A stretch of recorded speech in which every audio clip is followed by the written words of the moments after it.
Hey everyone, welcome to video 3.2.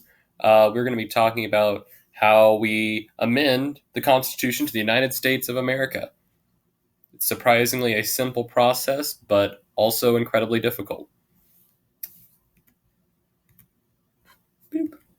All right, so there are essentially three major parts to the Constitution.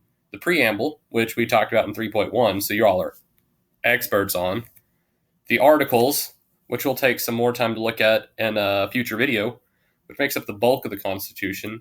And part three, the amendments. There's an S hiding behind my little screen here. And the amendments are things that have been added since the Constitution was written. This includes the Bill of Rights and the others. It's only happened 27 times. So not many in 200 years. So what makes it last? What makes the Constitution, this document that's held on to, or controlled and been the deciding factor of our country for over 200 years? The answer is the amendments, quite honestly. Without this possibility, the Constitution most likely would have not held on. It was part of the problem with the Articles of Confederation. It was virtually impossible to amend. It took every single state to amend them. And that's just not realistic. All right. So the amendment process, it has to be proposed, it gets ratified, bam, it's an amendment. Simple, right? You already know not to answer that. All right. So the way it works, there's essentially two ways. There are two ways that it can become an amendment, can go from being just a proposal and an idea to becoming a part of the Constitution. All right. So proposal, it can either be proposed by a 2/3 vote of both houses of Congress. That's 357 people. There's 535 total members of Congress. All right, so 2/3 votes, that's both the House and the Senate. Or 2/3 of state legislators. All right, so if 38 state governments said, we need to do this, and when they called on Congress to do it, Congress has no choice. The amendment has been proposed. It has to move on to the ratification process.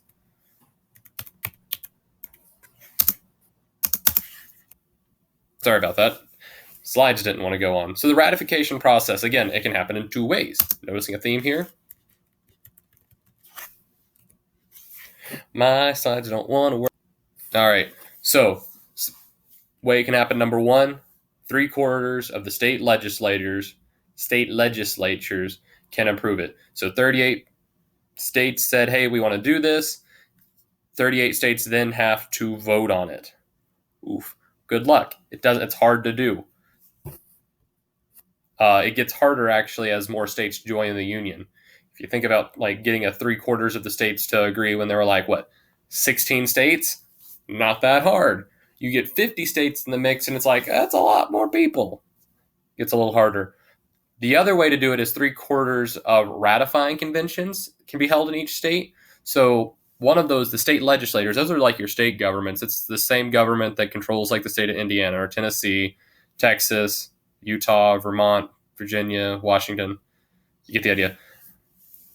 Conventions are held, and essentially people are elected. They come to the thing, and they vote. And this is a direct thing controlled by the citizens, which sounds more democratic. It's also infinitely harder because, again, you're making even more people decide whether or not they're going to want this. There's a reason we only have 27 amendments, and 10 of them happened all at the same time with the Bill of Rights. It's not that many when you really think about it. All right. So just walking through it, because this is important. We're going to talk about it a lot through the class, and you need to understand this. Congress proposes a new amendment. 2/3 of the Senate passed the bill. That's 67 people.